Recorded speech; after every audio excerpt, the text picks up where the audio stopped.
America built the greatest road system in human history, then spent 50 years arguing about whether that was a good idea. 47,000 miles of concrete, $129 billion. Sold to Congress as a military project. Used every morning as a commute. It killed thousands of small towns, bulldozed entire neighborhoods, invented fast food culture, and turned car ownership into a national religion. All because one soldier crossed America in 1919 and couldn't believe how bad the roads were. Here's the entire story. It's the summer of 1919. World War I is over, America is celebrating, and the U.S. Army has a very specific problem. Their vehicles are stuck somewhere in Ohio, and nobody's entirely sure when they'll reach California. The Army had decided to test something important. Could military equipment actually move across the United States in a crisis? Could the nation mobilize its machinery coast to coast if it absolutely had to? There was only one way to find out: send them and see what happened. So on July 7, 1919, 81 military vehicles rolled out of Washington, D.C., heading west towards San Francisco. 3,251 miles of American road lay ahead. It took 62 days. 62 days. For comparison, a modern driver makes that same trip in about 4. And it wasn't close to smooth. The roads, and calling them roads is generous, were a patchwork of dirt tracks, gravel paths, wooden bridges, and general chaos. When it rained, the dirt turned to mud. Vehicles sank to their axles. Bridges collapsed under the weight of military trucks. At one point, the convoy averaged 5 miles per hour. Some days they covered 35 miles, other days far less.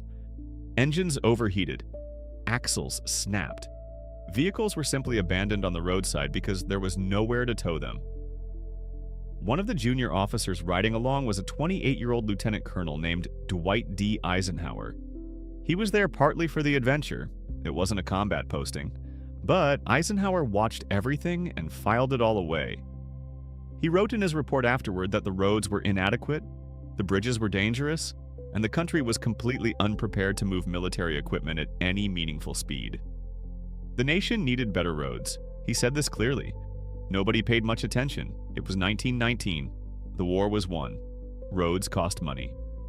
Then World War II happened, and Eisenhower ended up commanding the entire Allied operation in Europe. As Supreme Commander, he watched Nazi Germany use its autobahn network with startling efficiency. High-speed divided highways crossing the whole country. Germany could redeploy troops overnight. Equipment moved from front to front in hours. The autobahn gave the German military a speed advantage that took years and enormous sacrifice to overcome. The autobahn had been Hitler's pet infrastructure project, which is an uncomfortable origin story that the post-war American highway lobby quietly shelved. But the engineering was undeniable. Wide lanes, no cross-traffic, grades designed for sustained high speed. You could move an armored division across Germany faster than you could get a commercial truck from Chicago to Kansas City on American roads. After the war ended, Eisenhower drove on the autobahn himself, and he thought about 1919, the convoy that crawled through Ohio mud for 62 days, the average speed of 5 miles per hour. He wrote later, "The old convoy had started me thinking about good 2-lane highways, but Germany had made me see the wisdom of broader ribbons across the land." Broader ribbons across the land. The vision was already there. Meanwhile, America was technically already supposed to have a highway system in progress. The Federal Aid Highway Act of 1944 had authorized 40,000 miles of interstate highway, but authorizing something on paper and actually building it are entirely different things. By January 1953, when Eisenhower took the oath of office, only 6,500 miles had been completed. The rest had been stalled in funding arguments for 9 years. The roads that did exist were overwhelmed. It's the early 1950s. Soldiers came back from the war, found jobs, bought cars, moved to the edges of cities. Automobile registrations exploded from 26 million in 1945 to nearly 60 million by the mid-50s. 2-lane roads were choked. Traffic deaths were rising. Commutes through city centers were becoming a daily ordeal. And if a real military emergency required moving troops and equipment across the country quickly, based on the 1919 experience, it would take months. Eisenhower understood all of this more directly than most presidents would have. He hadn't just read briefing papers about road conditions. He'd been the officer stuck in the mud on a Kansas farm road while a truck's axle broke for the third time. He'd watched Germany use superior road infrastructure to sustain a two-front war for years. He knew exactly what good roads could do. And he knew what bad roads cost. Now he had the power to do something about it. The question wasn't whether to build. The question was how to pay for it. And that's where things got complicated. Eisenhower laid it out in his State of the Union address on January 7, 1954. America's highway system was inadequate. The economy needed better roads. National defense needed better roads. The country was going to build a national interstate highway network, and it was going to be the biggest construction project in American history. Sounds straightforward. It wasn't. The first problem was money. 40,000 miles of divided high-speed highway doesn't come cheap. Eisenhower's team assembled an advisory group led by General Lucius Clay, a former military governor of occupied Germany who knew how to manage enormous logistics operations. The Clay Committee studied the problem thoroughly and came back with a number: $27 billion. That was for the interstate construction alone. 10 years to build. $27 billion in 1956 money. Congress looked at that number and had immediate opinions. Eisenhower's plan for financing it was straightforward. From a Republican president's perspective, issue bonds. The government would borrow the money, build the highways, and pay it back over time. Manageable, fiscally tidy. The Democrats hated it. Senator Albert Gore Sr., yes, the father of the future vice president, was among the loudest opponents of the bond plan. Democrats argued that interest payments would make the whole program far more expensive than necessary. Why pay bankers to lend you money when you could just raise the gas tax and build it outright? Eisenhower: we should use bonds. It's the responsible way to fund a major program. Gore: we're not paying interest to banks when we could just tax gasoline. Eisenhower: that's a direct tax increase on every American driver. Gore: that's the idea, no debt service. Pay as you go. Eisenhower: that's not how you fund a project of this scale. Gore: it is when the other option costs $10 billion extra in interest. Round and round it went. In 1955, a highway bill finally came to a vote in Congress. It failed. Both chambers rejected it. The largest proposed public works project in American history couldn't get through a single vote. So everybody went home over the winter and worked it out. What they landed on was a compromise that quietly demolished Eisenhower's bond plan. Louisiana Representative Hale Boggs proposed a highway trust fund. Dedicated revenue, completely separate from the general budget. The fund would be fed by a modest increase in the federal gas tax of 1 cent per gallon, plus taxes on tires, trucks, and buses. That money would flow directly into the trust fund and be spent only on highways. No rating it for anything else. The federal government would cover 90% of construction costs. States paid 10%. In exchange, states accepted federal design standards, minimum speed requirements, and federal approval over routing decisions. That last part, where the highways actually went, would turn out to matter enormously. But in the excitement of 1956, nobody was focusing on the routing process. What everyone focused on was passing the bill. And it worked. The Federal Aid Highway Act of 1956 sailed through Congress and landed on Eisenhower's desk on June 29, 1956. Here's the irony. Eisenhower was in the hospital when he signed it. He'd been admitted for intestinal surgery and never left the building for a ceremony. The legislation creating the largest public works project in American history was signed in a hospital room with no photographers, no speech, and no fanfare. Just a signature on a piece of paper. The act officially established the national system of interstate and defense highways. Note that word, defense. The entire project was sold to Congress and the American public as a national security necessity. These highways would allow military vehicles to move rapidly across the country. Cities could be evacuated in a nuclear emergency. Troops could be deployed. The system wasn't just infrastructure, it was survival. There's even a persistent story that 1 mile in every 5 had to be straight enough to serve as an emergency military airstrip. That specific claim is a myth. No such requirement exists in the legislation, and engineers never designed for it. But the story circulated for decades. It stuck because it matched the mood perfectly. It was the Cold War. Everything was about preparedness. Congress didn't need the story to be literally true. The defense framing worked, and the bill passed. First project, Interstate 70 in St. Charles County, Missouri, August 1956. Construction begins. 41,000 miles, 10 years, $27 billion. They were wrong about every single one of those numbers. The accounting problems showed up almost immediately. The Clay Committee's $27 billion estimate had seemed solid in 1955. The first revised cost projection, issued shortly after the bill passed, put the federal share alone at $34 billion. A 26% increase before a single mile had been finished. Infrastructure cost estimates have a long and distinguished history of being optimistic, and the interstate system was not going to be any different. By the time construction was substantially complete, which took not 10 years but closer to 35, the total cost had reached $129 billion, almost 5 times the original estimate. The government that had argued so passionately about bonds versus gas taxes ended up spending several times what either side had projected. The first financial crisis came in 1958. The Highway Trust Fund had been designed to be self-sustaining, with revenue flowing in at roughly the same pace as construction spending flowed out. It wasn't. Congress authorized extra construction funds as an economic stimulus without a matching increase in the gas tax. The trust fund ran out of money. Construction slowed. Emergency legislation had to be passed to keep the whole system moving. But move it did.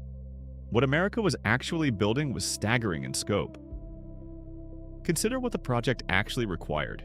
Not just roads. Thousands of bridges, tunnels through mountains, elevated sections through city centers, cloverleaf interchanges requiring precise engineering and massive land acquisition in every single state. The system would eventually include more than 55,000 bridges and 14,000 interchanges. 47,000 miles of pavement, enough to circle the Earth nearly twice. In rural areas, this mostly worked as intended. Farmland was acquired at set prices, roads were built through open country, and communities gained better access to regional markets. Not painless, but manageable. In cities, it was a different story.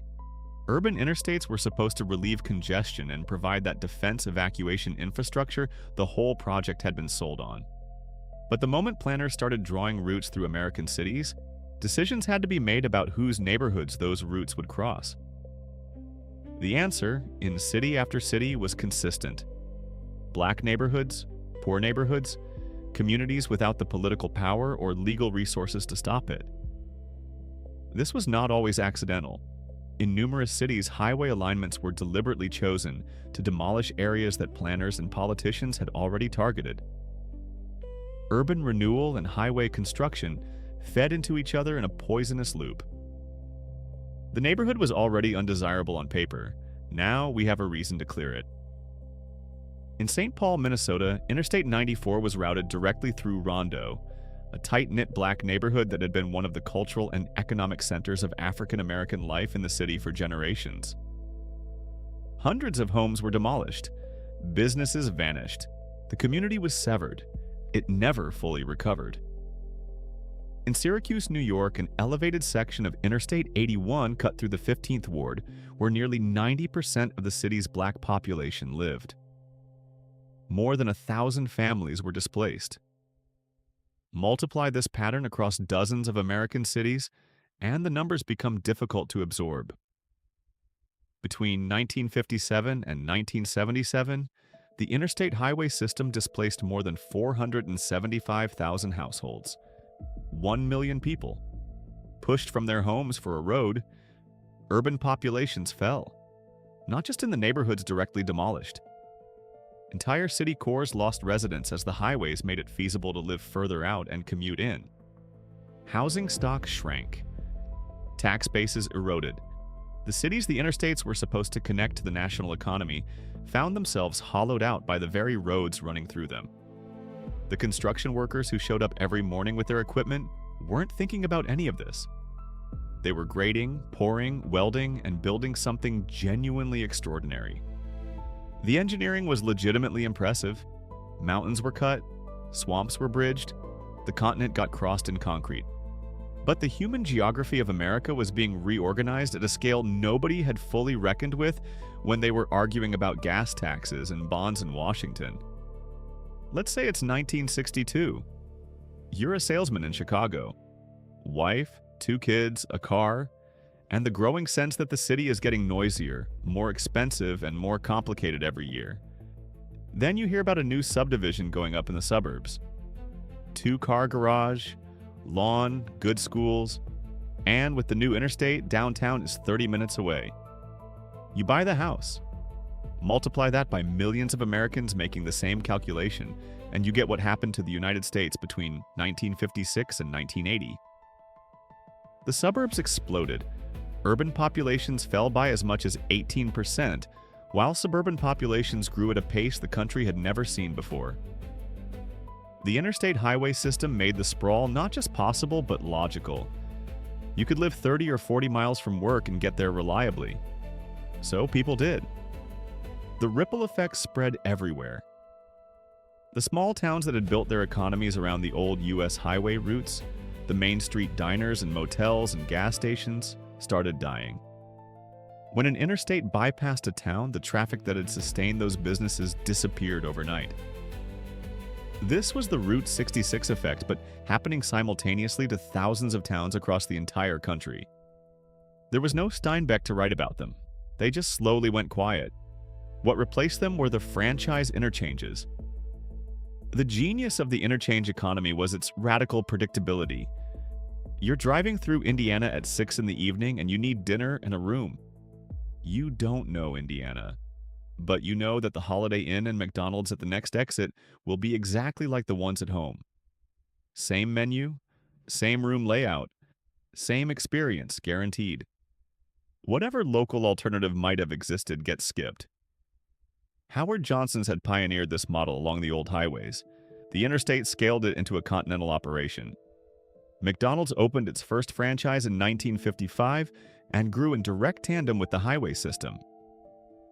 Holiday Inn built one location in 1952 and spent the next 2 decades planting a room at every major interchange it could claim.